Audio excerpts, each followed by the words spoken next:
ದೇಹವೇ ದೇವಾಲಯ, ಮನವೇ ದೇವರು. ತನ್ನ ತಾನರಿದಡೆ ತಾನೇ ದೇವ.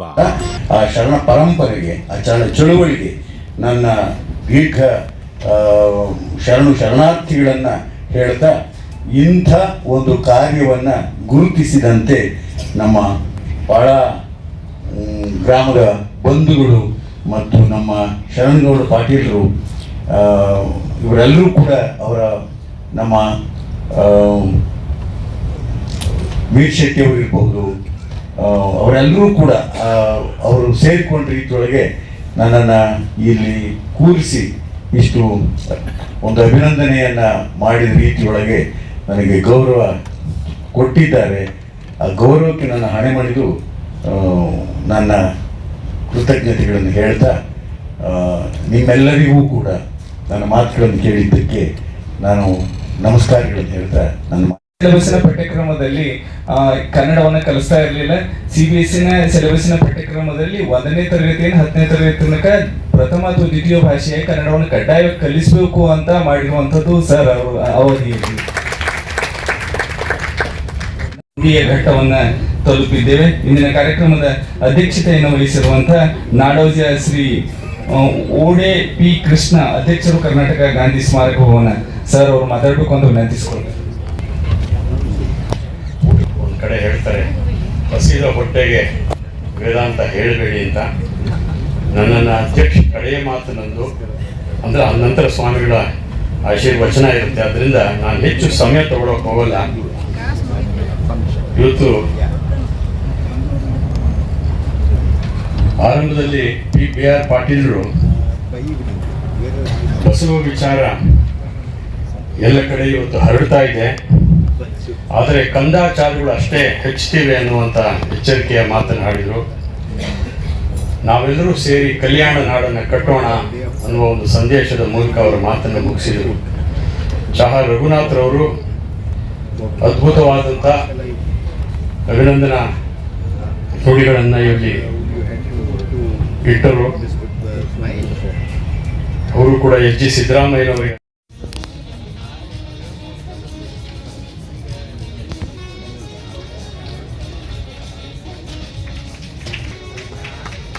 ವಚನ ಗಾಯನವನ್ನ ನಡೆಸಿಕೊಂಡಿರುವಂತಹ ಮೃತ್ಯುಂಜಯ ದೊಡ್ಡವಾಡ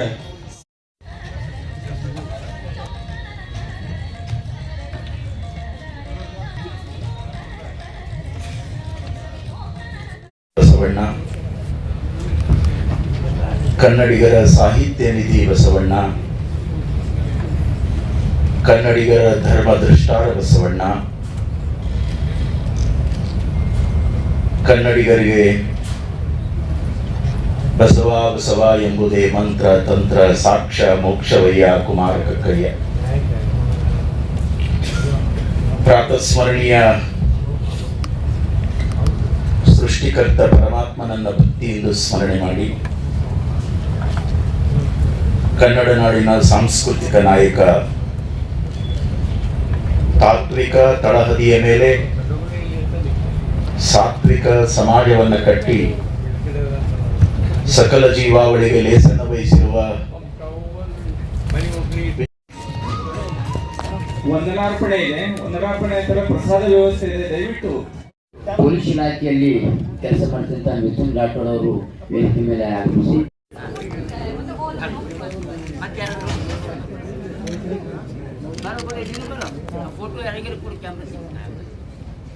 ಸುಭಾಷ್ ಚಂದ್ರ ಪಾಟೀಲ್ ಸ್ಮಾರಕ ಕಲ್ಯಾಣ ಟ್ರಸ್ಟ್ ಬಹಳ ಇವತ್ತು ಬಸವರ ಪ್ರಶಸ್ತಿ ಪ್ರದಾನ ಮಾಡಿದ್ರ ತಾವು. ಅದು ಬಸವ ಜಯಂತಿಗಿಂತ ಮುಂಚೆನೆ ಮಾಡಿದ್ರ. ನಾವು ಸುಭಾಷ್ ಚಂದ್ರ ಪಾಟೀಲ್ ಸ್ಮಾರಕ ಜನ ಕಲ್ಯಾಣ ಟ್ರಸ್ಟ್ ಪಾಳ ಕಲಬುರಗಿ ಅಂತ ಈ ಸಂಸ್ಥೆ 2014ರಲ್ಲಿ ಸ್ಥಾಪನೆ ಮಾಡಿದ್ರು. ಈ ಸಂಸ್ಥೆಯ ಉದ್ದೇಶ ಏನಪ್ಪ ಅಂದ್ರೆ, ನಮ್ಮ ತಂದೆಯವರಾದ ಸುಭಾಷ್ ಚಂದ್ರ ಪಾಟೀಲ್ ಅವರು ಸಾಮಾಜಿಕವಾಗಿ ಹಿಂದುಳಿದ ವ್ಯಕ್ತಿಗಳನ್ನು ಅವರಿಗೆ ಒಳ್ಳೆಯ ಕೆಲಸ ಮಾಡಬೇಕು ಅನ್ನೋ ಉದ್ದೇಶದಿಂದ ನಾನಾ ರೀತಿಯ ಸಾಮಾಜಿಕ ಕೆಲಸಗಳು ಮಾಡಿದರು. ಅವರು ಕೆಲವೇ ವರ್ಷದಲ್ಲಿ ಅಕಾಲಿಕವಾಗಿ ಲಿಂಗೈಕ್ಯರಾದರು. ಅದಾದ ನಂತರ ನಾವು ಅವರು ಮಾಡಿದಂಥ ಕೆಲಸಗಳು ನಮ್ಮ ಮನಸ್ಸಿಗೆ ಪರಿಣಾಮ ಬೀರಿ ಮುಂದೆ ನಾನು ಒಳ್ಳೆಯ ಒಂದು ಸಾಮಾಜಿಕ ಕೊಡುಗೆ ಕೊಡಬೇಕು ಅನ್ನೋ ಉದ್ದೇಶದಿಂದ ಈ ಸಂಸ್ಥೆ ಸ್ಥಾಪನೆ ಮಾಡಿದೆ. ಈ ಸಂಸ್ಥೆಯಿಂದ ಸುಮಾರು 37 ಮಕ್ಕಳಿಗೆ MBBS ಮತ್ತು ಇಂಜಿನಿಯರಿಂಗ್ ವಿದ್ಯಾರ್ಥಿಗಳಿಗೆ ಸ್ಕಾಲರ್ಶಿಪ್ ಕೂಡ ಒದಗಿಸ್ತಾ ಇದ್ದೇವೆ. ಅದಲ್ಲದೆ ಸಾಹಿತಿಗಳು ಬರೆದಂಥ ಪುಸ್ತಕಗಳನ್ನು ಪ್ರಕಾಶನ ಮಾಡೋದು ಮತ್ತು ಕಲ್ಯಾಣ ಕರ್ನಾಟಕ ಭಾಗದಲ್ಲಿ ಹಿಂದುಳಿದ ಗ್ರಾಮಗಳ ಬಗ್ಗೆ ಒಂದು ಸಂಪುಟಗಳನ್ನು ಪ್ರತಿ ವರ್ಷ ಊರುಗಳ ಸಾಂಸ್ಕೃತಿಕ ಅಧ್ಯಯನ ಅಂತ ಸಂಪುಟಗಳ ಈಗಾಗಲೇ 2 ಸಂಪುಟಗಳು ಕೂಡ ತರಲಾಗಿದೆ ಮತ್ತು 3ನೇ ಸಂಪುಟ ಕೂಡ ಬರ್ತಾ ಇದೆ. ಅದರ ಜೊತೆಗೆ ನಮ್ಮ ಸುಭಾಷ್ ಚಂದ್ರ ಪಾಟೀಲ್ ಸ್ಮಾರಕ ಜನಕಲ್ಯಾಣ ಟ್ರಸ್ಟ್ ಗೌಡ ಮತ್ತು ಸರ್ವೋತ್ತಮ ಪ್ರಶಸ್ತಿ ಹಾಗೂ ಮತ್ತು ಬಸವ ಪ್ರಶಸ್ತಿ ಅಂತ ಮೌಲಿಕವಾದಂಥ ಪ್ರಶಸ್ತಿಗಳು ನೀಡ್ತಾ ಬಂದಿದೆ.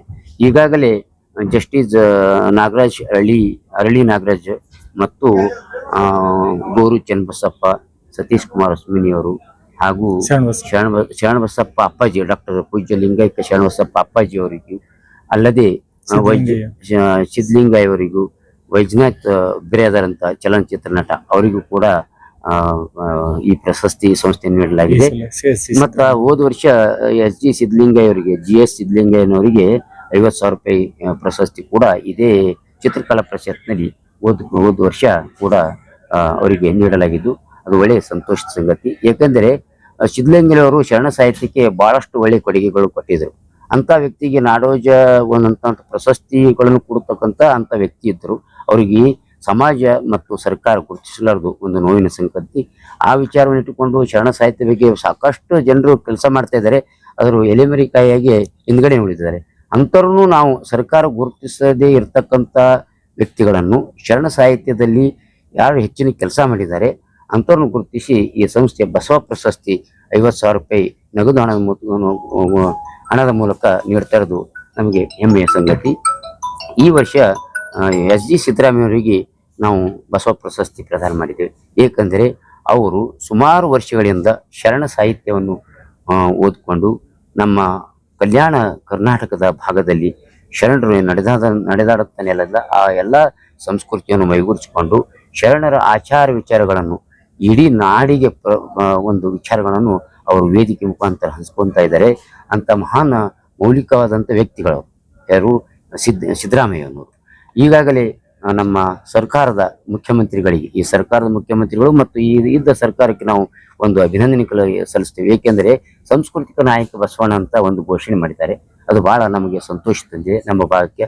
ಅದಲ್ಲದೆ ನಾವು ಶರಣ ಸಾಹಿತ್ಯ ಮತ್ತು ಸಾಂಸ್ಕೃತಿಕ ಸಮ್ಮೇಳನ ಕೂಡ ನಮ್ಮ ಸಂಸ್ಥೆಯಿಂದ ಮಾಡಿದ್ದೇವೆ. ಆ ಸಮಯದಲ್ಲಿ ವಚನ ವಿಶ್ವವಿದ್ಯಾಲಯ ಮಾಡಬೇಕಂತ ನಾವು ನಿರ್ಣಯ ಕೂಡ ಮಂಡನೆ ಮಾಡಿದ್ದು. ಆ ಸಮಯದಲ್ಲಿ ಮಾಡಿದ್ದು ಹೋದ ವರ್ಷ ಮುಖ್ಯಮಂತ್ರಿ ಸಿದ್ದರಾಮಯ್ಯನವರು ತಮ್ಮ ವೇದಿಕೆಯಲ್ಲಿ ವಚನ ವಿಶ್ವವಿದ್ಯಾಲಯವನ್ನು ಸ್ಥಾಪನೆ ಮಾಡಲು ಅವರು ಒಪ್ಪಿಗೆ ನೀಡಿ ಸೂಚಿಸಿದರು. ಅದನ್ನು ಕೂಡ ಸಂತೋಷದಿಂದ ಅವರಿಗೆ, ಈ ಸರ್ಕಾರಕ್ಕೆ ಅವರಿಗೆ ನಾವು ಅಭಿನಂದನೆಗಳು ಸಲ್ಲಿಸುತ್ತೇವೆ.